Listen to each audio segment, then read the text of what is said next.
Hello and welcome to our podcast, Tales from the CyberLab. My name's Adam Myers. I'm the sales director here at CyberLab, and I'll be your host for today. Joining me is Dave Mareels from Sophos. Welcome. Thanks, Adam. Thanks for having me. This is going to be a special one. Can you just tell us a little bit about your role and what you do on a day-to-day basis at Sophos, Dave? Sure. So I'm VP of Product Management here at Sophos in the security services business and looking after all things MDR. So Managed Detection and Response is my baby. Been at Sophos for 4 years, technical founder background. I was, before then, co-founder and CEO of a small tech startup here in the UK. XDR, SecOps space, so very passionate about all things SecOps and MDR. Previously, it was product focused, but now I'm very much managed services focused, which we'll be discussing today, no doubt. So Dave, AI is everywhere in cybersecurity marketing right now. In plain terms, what is agentic AI and how is it different from generative AI? Right. So the best mental model I have for Gen AI versus agentic AI is Gen AI is focused very much on making the human more productive. That's how I think about it. So Adam becomes more productive. No doubt you use Gen AI, the way people use Gen AI today, the way I use Gen AI today, it makes me, Dave, it makes you, the audience member, more productive at achieving some sort of task. That task might be preparing for a podcast, Adam, right? Yeah. That might be summarizing an email. Right? That might be any sort of goal you have in mind. But it's all centered around the human still. So Adam becomes more productive. You can create an email in a specific tone that you want, depending on your audience. Okay, so you've got a goal in mind. Gen AI for you is making you more effective, more productive. It's the best mental model I have for Gen AI and its use today. How does that compare to agentic AI? Is very different. Agentic AI, the best mental model I have for it is, it's not making Adam more effective. It's Adam has hired a digital teammate. So think of that mental model, Gen AI using it to make me more effective, more productive, versus I now have a digital teammate. And that mental model, it's subtle, but it's very important. That distinction is very important in cybersecurity. We now have a digital teammate that can autonomously conduct tasks. Everything I just said about Adam being more productive, think of a teammate coming now, joining your team. You've hired someone new. Right? The only difference with this teammate now is they don't need to sleep. They don't need to rest. They don't need to take a break, but they can autonomously achieve a certain task fully end to end without Adam's involvement. It's the ultimate digital teammate. And that mental model, I think, helps me distinguish the difference between Gen AI and agentic AI. Yeah, and a lot of people give agentic AI sort of personas and names, don't they? So it could be like you're almost like the team leader of all these agents. So you're kind of like, this person is tasked to do this for me. And I guess that's where the world is probably going to head is, as a senior leader of a business, I've got to kind of think of that. I'm probably going to be looking after a team of agents at some point in the future where I need to manage them a bit like how you sort of explained. Exactly right. So and that's bang on. So I always look at that mental model of a digital teammate. How you manage humans, right? You have to almost think of it in a similar way of managing a fleet of these digital workers. It's the best way I can think about it. And it's the best way we've actually applied that mental model in the SOC and in MDR. There's a digital human now on the scene. Okay? That changes things a lot. And I guess that poses risk. So if not done properly or there's no guardrails in that world, what potentially can that do? Absolutely. So the same way there's a human in the loop, there's a human before an agent, there's risk there in the system. So you have to have controls commensurate with that level of risk, right? If a human goes rogue, how do you think of that threat model, right? But that same thinking can be applied to an agent. You have a digital teammate. What happens if, right? You have to go through those models. It's exactly the same thinking as you apply for a human, but there's just a few nuances, right? The digital teammate can fail at a much faster rate, for example, right? If a human gets things wrong, they might get things wrong at a certain frequency, which is probably a lot more manageable than if a digital human does things wrong, a digital teammate does things wrong. The failure rate is potentially, tenfold or definitely an order of magnitude greater. So it's a slightly different problem, but the very same first principles thinking apply. Here's a risk model. What if something goes wrong? And then how do you then put controls and auditing in place to mitigate that risk? Yeah, because I guess we're trained to spot sort of humans doing the same thing, maybe not quite as we want it, and we can kind of go, learn and improve. We're probably not trained at the moment to spot where that's kind of maybe just going down a different path we don't like in today's world, because it's still new, it's still fresh. So I guess we've got to try and put some controls in place to spot that. And security and what you do is is doing that, isn't it? Yeah. So how we tackle that is guardrails up front, right? Really designing the use case. What do you want this? And you said it perfectly, like the persona, right? Yeah. What is this persona? What is the objective of this digital teammate? And I think rather than having it super broad, right, the way we've approached this is find a use case, find a persona that is constrained and has some very specific use cases. Case in point could be a persona in the SOC, which is a threat hunter. Perfect example, right? Yeah. We do not have a persona in the SOC yet for an agent, which is like the SOC full stop. The SOC full stop as an agent itself doesn't exist. It's the individual personas as agents that exist. So there is a threat hunter. Yeah. And by defining that up front, then you can put controls and you could put guardrails and you can basically guide it through its tasks. So it's absolutely autonomous end-to-end workflows to achieve an objective, but that objective is constrained in such a way that you can control, to your point, that it's not an unbounded problem. Yeah. And I guess in your world, it's making threat hunters, the human threat hunter, more productive in a sense of it's probably grouping threats together and it's doing all the heavy lifting to present it to a human to say, this is what we've found. Here's some information. Yeah. Make a decision off that in terms of, how maybe you might approach it. Yeah. So this is back to my first point on so Gen AI is used to make the human more productive. And then there's an agent that is codified up front to do a full task end to end. It's your digital teammate. So those two models coexist today in the SOC, right? They have to coexist. Yeah. So the human threat hunter is absolutely using tools, is absolutely using your co-pilots models, right? And it's using the Gen AI in the same way we said at the start of this podcast was they're using it to research the threat landscape better. They're using it to make their jobs more effective, right? Distill all these IOCs down, helping them in every step of their process for threat hunting. It is augmenting them. It is making them more productive. That is Gen AI augmented threat hunting, but it's still the human executing the work. Right? Yeah. The flip side, the agentic threat hunter doesn't need Adam to talk to it. You're not having Dave to say, now do this. Yeah. It is upfront, fully autonomous. It completely changes the game when it comes to threat hunting. It is always on, proactive. This agent gets triggered. It's not triggered by Adam's chat. It's triggered by, new threat research is available on Jira, on Wiki now. Our threat research team has published something, and then the agent goes, remember your digital worker goes, I've got some new threat intel. And it reads the report, extracts the report. Yeah. It thinks about what queries it should write. It goes and crafts those queries. And then it searches retrospectively on your data lake. It understands your data lake. It understands the structure of your data lake. And it goes and hunts. And then it understands the results. It interprets those results. And then it presents those results. That's the difference. It's fundamentally, it's the digital worker that is executing the full end-to-end objective of start with a trigger of threat intel and present it what you've found, and then everything in between, fully autonomous. That's really powerful stuff. And the speed it can do that. The speed is phenomenal, right? So we're just about to release the threat hunting agent, the next iteration of it, and it can basically do that very process which I just spoke about. Get a new indicator of compromise from a threat research report, PDF format, reading it, extracting it, grouping it, creating a query, conducting a query, and then presenting results in less than a second.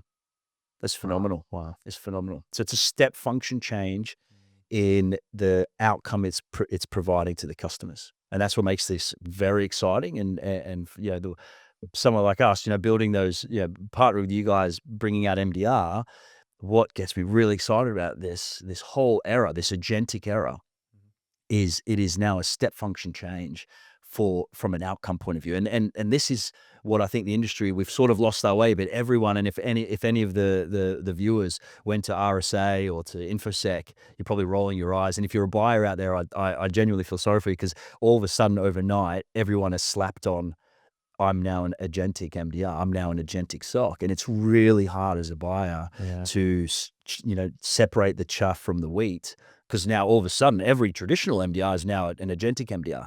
So what does actually agentic MDR mean? In my eyes, it means a complete step function change in the outcomes you can provide. Think about that threat hunting example I just gave. Yeah. That is fundamentally better customer outcome. And that's what agentic MDR is all about. It's not sprinkling AI. It's not putting a marketing brand on there. Yeah. It's about redesigning your MDR with the context of a digital worker is now in the SOC, being able to provide much greater, much better customer outcomes. And that's what's exciting about this. Yeah, because I don't know. I walk around InfoSec and whatnot. It's difficult. I work in the industry, and it's really difficult to understand the message. And there's so much going at the all angles. You're a bit overwhelmed, aren't you? It's an amazing experience to go there, but if I was a consumer or a buyer or a business or a CTO, I'm probably thinking, where do I start? Yeah. That's hard. It's difficult to. So you need your suppliers, your trusted relationship, to say where should I be on this journey right now. And I think things like this that we're trying to do today is geared towards sharing knowledge and information of where to start that journey. Yes. And I think if I had to give advice to any buyer out there, and I always give this example, I'm a big basketball player. I love basketball, grew up with it. It's like saying I play basketball, Dave plays basketball, and LeBron James also plays basketball. And you say, well, they're both basketball players. And you conclude, therefore, that they're the same. That is a completely flawed logic, as everyone can imagine, right? You just a very quick test of Dave versus LeBron on 101, and all of a sudden you'll realize that they're absolutely not the same players. And I feel like that's the same thing that's happening in the cyber industry. Everyone is an agentic SOC. Everyone is an agentic MDR. And you go, well, and if you abstract at the wrong level, and if you're speaking to a vendor and they just keep it at the high level of, we have agents, yeah, we're agentic, we use AI. And then you speak to your next provider who says exactly the same thing, you're going to conclude they're the same. And it's a big variance in the market out there. So my advice is go that level deeper, ask that next level of abstraction, right? The one level deeper in abstraction layer of, okay, what does it mean to be an agentic MDR? Define it for me. Are you just using Gen AI? Are your analysts? And I think this is a maturity scale. A lot of different MDRs. And I think at a high level, everyone's going to say, I will claim we're an agentic MDR, absolutely. And then the next startup will claim they're an agentic MDR, but they're very different, right? To my point. So you have to then say, well, talk to me about the journey. What is the workflow? What's the operating model look like in your MDR and as a provider? And if it sounds like I'm using Gen AI, like we said at the start, to help me summarize a case, to use an assistant, to Copilot, to say, summarize this alert. What should I do next? Conduct a response action. Right? That I would say is probably the first. It's a good first step, but it's a pretty immature outfit. An MDR that's sort of sprinkling Gen AI, probably the start of their journey for an agentic SOC. I wouldn't say that's a full agentic SOC. The agentic SOC is one that has those augmentation layers, the copilots that help my analyst summarize a case and respond quicker, right? But it's also the one where that has the digital teammate alongside, where it's a human and it's the digital human working together in unison, and handovers are there. You have an agentic threat hunter, you have an agentic investigator. That I think is the next stage of maturity. And I think that's where we are at Sophos MDR. We have the full autonomous agents with personas, full end-to-end autonomy in there. And I think that's the next phase. And I think that's where anyway, that's the bar I hold myself and our team is, you're not an agentic SOC until you have not just the augmentation layer from Gen AI to make you more productive and better, but you also have the digital teammate working side by side with you. Listen to this episode, one thing becomes really clear. The speed and complexity of modern threats are pushing security operation models to their limits. And that's exactly why CyberLab are helping organizations take a more modern approach with next-gen SOC and SIEM technology. And we speak to organizations every single day that need stronger threat detection, faster responses, and a service that can keep pace with modern emerging threats. Sophos Triaged MDR reflects the shift we've been discussing in today's episode with Dave. And CyberLab and Sophos have a history of over 20 years working together, and we help organizations move forward with greater clarity, more confidence with our next-gen SOC and SIEM technology. And you can find out more at cyberlab.co.uk. Now back to the episode with Dave. So I guess, Dave, why is change happening now? What's broken about the way most SOCs or MDR services operate today? So I think the platform shift that we have, which is LLMs are here, Gen AI is here. Similar platform shifts we've had that I see it as comparable platform shifts. It's like the internet is here, mobile is here, cloud is here. These are like distinct moments in time where there was a genuine platform shift. This technology that we have on our hand, I classify, if not just as good as those three that I mentioned, if not better, right? It is a platform shift.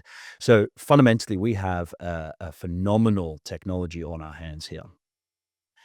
Equally, the attackers have the same access to those tools. So there's two things here. There's the attackers using Gen AI to be more effective.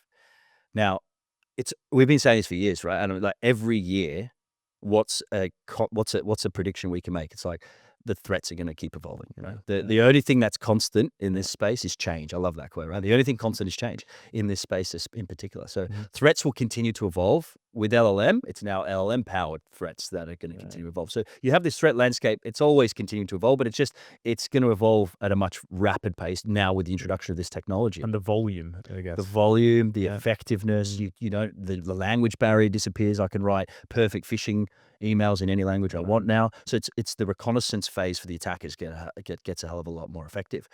But equally, where we get excited, and I'm a raging optimist, but I believe that the marginal gains for the defenders is greater than the marginal gains of the attackers with the advent of this new technology. And so there's a responsibility there for us to adopt this sensibly.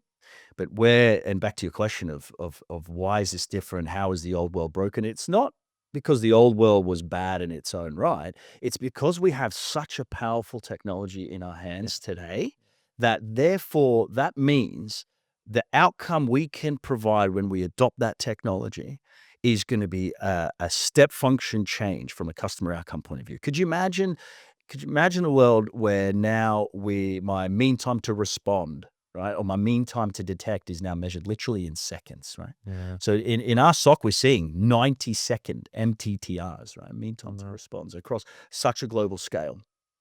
2-3 years ago, we were talking in 40 minutes, right? So that is going to drive what? That is going to drive customers to have an expectation that is far greater than where it was last year.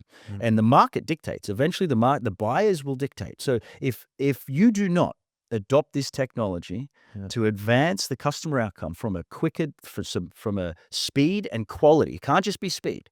I can give you speed. I can give everything done in a millisecond. Yeah. But without quality, you fail. So you need speed and quality. And so I think with the introduction of Gen AI into the SOC, with these digital teammates now being able to provide a fundamentally different and far greater, far superior outcome from a customer point of view, if you do not adopt this, you will lose, and you're going to lose quickly. Your incumbency, I think, and how we are working internally that's the mindset, is your incumbency is limited, and you have 6 months. That's how we're constantly operating. You have 6 months before you go out of business. That's the urgency we need to adopt this, because the outcome is so much greater that the customers is now going to demand seconds. They will demand quality. They're going to demand a digital teammate. They will demand higher outcomes in the buying cycle. And just think of what a joke it would be if you've got 3 legit agentic MDR providers that you're putting forward to the customers with phenomenal quality, with phenomenal speed. And then you chuck in a traditional SOC, which is like, well, we'll do it in 50 minutes and we'll look at only half of the stuff. And the quality will be okay because we're fundamentally bottlenecked by humans. Sorry, you'll be laughed out the room. Yeah. So the customer, the technology is so great. That means the customer outcome is going to be so much greater. Therefore, the market expectation is going to be much higher. So it's not because the old model was bad. It's because the customer baseline of expectation is going to shift. And equally, there's probably a lot of customers who are listening who are sat on traditional SIEM solutions of old. They've maybe done it from a compliance perspective, consumption model, paying a fortune. They're not probably pulling all telemetry in. Those days are gone, aren't they? That doesn't happen surely now. And in listening to what you're saying, it's like it might be a small project to start with to make that transition, but what the benefit is huge. Massive. I seriously see it as like, think of trying to sell a horse today. Could you sell a customer? You go to a car. You probably could. Yeah, Adam could sell a horse. I'll try. Well, it depends on who. But no, if I was looking for a car, and you try to sell me a horse, it's like it's a farce. It's an example. It's a joke, but it's for to tell an example. I think it's exactly the same world we're going to be entering in when we talk about the agentic MDR providers, and you coming in with an old standard operating models with just humans. That the old model is an alert fires, it sits in a queue, human picks it up, human does everything, and then human responds. Compared to the alert's being picked up in a second, an agent's completely investigated it. Only if it needs help, it's going to go, hey, Adam, because accountability has to remain human, right? And then that agent carries on and it says, Adam, can you take a response action? And you have to be in control. You're accountable for business decisions, for disruption, for response actions.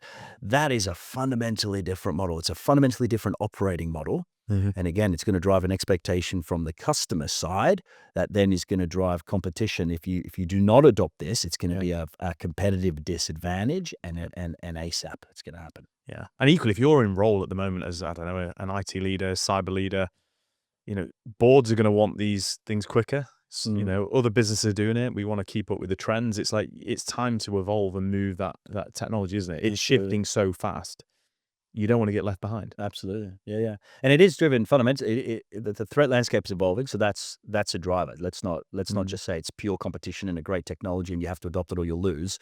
You also need to adopt it because the attackers are. So it's all related. The landscape's moving so fast. Every board member is now going, frontier AI is here. It's going to find every exploit in seconds and I'm going to have to patch in seconds and I have to remediate in seconds. That is fundamentally a different risk tolerance equation that businesses are going to have to grapple with. I think it's one of the biggest challenges we have that I don't think we're fully prepared for yet as an industry, where customers in a large enterprise especially, if you can get a critical patch, if you can get a critical VON patched within like 30 days for a large enterprise, 10 days, that's pretty good. It frightens me to think that we have to potentially go to zero, right? To go from exploitability found, patch immediately.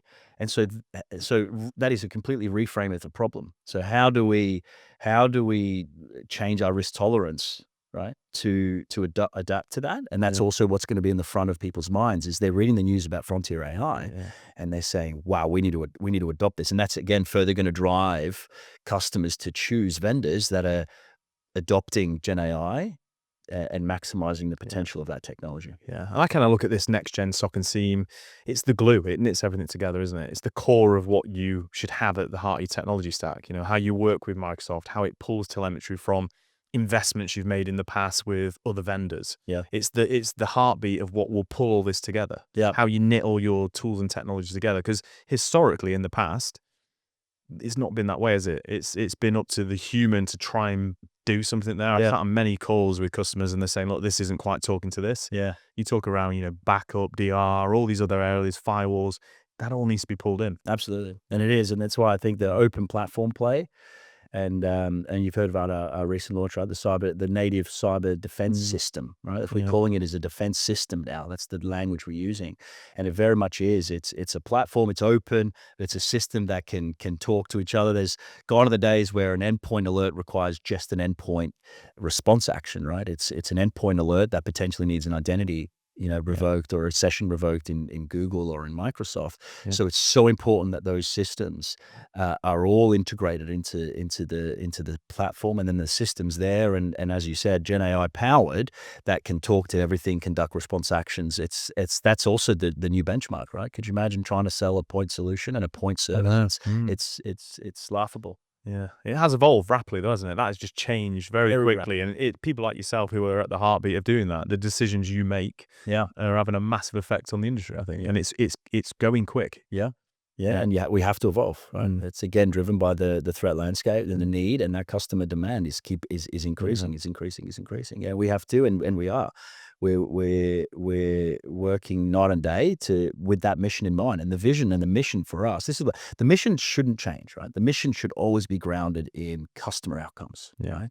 We are here to protect, and CyberLab and the Sophos partnership, right? That we embody that mission of we're here to protect you against today's threats, and we're here to further your resilience against tomorrow's. And that mission statement's powerful because it's time. It's time independent, right? That mission statement remains true today and remains true tomorrow. But what changes is the threat landscape today changes, and how do we prepare for tomorrow's threats? How do we make you resilient for tomorrow's threat is always changing as well. And now with the Gen AI technology that the attackers are using, even more so, that mission remains so true, so critical.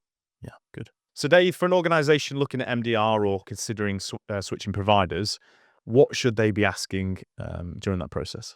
There's a few fundamental questions. I think the scale of the operation behind the scenes, right? Are you just like, how wide is your threat your threat vantage point, I think, is a super crucial point, right? The attackers do not operate fundamentally on a within geographical constraints, right? So your provider should not be geographically constrained. So you need global scale, right? Do you have customers in every sector, in every shape, in every size, in every country? And why is that important? Is because you have a threat landscape view that you can then turn that into an advantage from a better detection outcome point of view. So I think scale of operation behind the scenes is absolutely fundamentally important. I'd be asking that. I would be asking about the flexibility. We spoke about that, right? Can you integrate with my stack? Right? How is it going to integrate? How is it going to maximize my ROI on my Microsoft investment? Okay, that's crucial, right? Is it just a closed ecosystem or is it open? I think that's fundamentally important. And then, true to an app to this theme is Gen AI. What are you doing? What are you doing with agentic technologies? How are you adopting this? And what's your North Star with it? Is it drink the AI Kool-Aid for the sake of drinking AI Kool-Aid, or is it fundamentally grounded in a better outcome for me as a customer? Are you getting faster? Are you getting higher quality? I think my advice to customers out there is don't just focus on speed. Speed is one aspect. The other side of that coin, very importantly, is quality. It has to be together. I told you, I can do everything. I can shut down every single case in the SOC that gets created, and I can say I resolve everything in a second, right? But if I'm not investigating and doing my due diligence and I'm not doing it with quality, no customer in the world in their right mind is going to like that outcome. It has to be speed and quality. So please, advice is when you're speaking to vendors, ask for speed, ask for quality, and ask for metrics to back that up.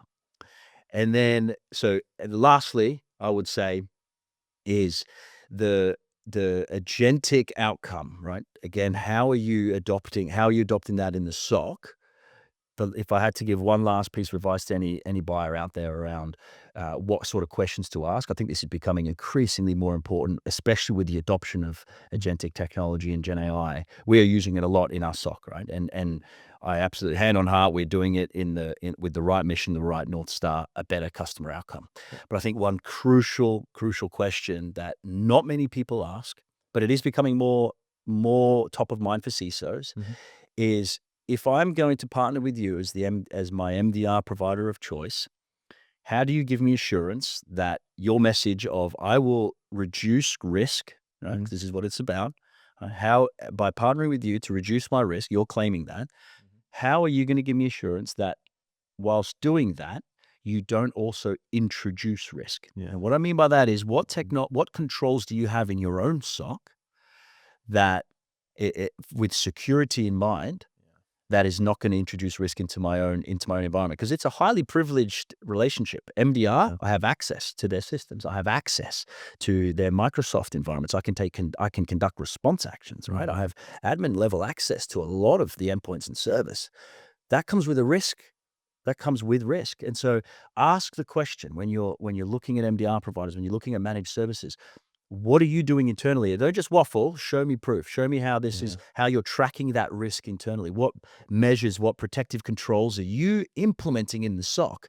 An example could be, and this, what we do is, before a response action takes place in Sophos MDR, there's a step up FIDO2 authentication, right? Say who you say you are, right? And the fingerprint from Dave, the analyst, before I isolate the domain controller, all right? So security controls in the MDR vendor itself is a question I don't hear often enough. And I would employ any CISO, IT director, any buyer in the MDR space to ask that question. How are you making sure you don't introduce risk by partnering with me?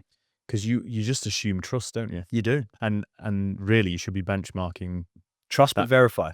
Trust but verify. And I think there's been quite a lot of platform incidents over the last year and a half that's making this more and more pertinent. So I think we're going to see more secure by design almost be mandated as a sort of a baseline expectation from customers. What's your secure by design policy? Question you never hear in the buying cycle. What's your secure by design policy? What are you doing in your SOC to mitigate the risk of potentially one of your analysts, right? A real threat. Imagine that, an analyst, an MDR provider's analyst going rogue. Insider threat risk is... Insider threat risk. It's the insider threat risk that is overlooked in the buying cycle. And I would strongly encourage every CISO, every buyer in this space to hold the vendor to account, to say, what are you doing to not introduce risk whilst claiming you're reducing my risk?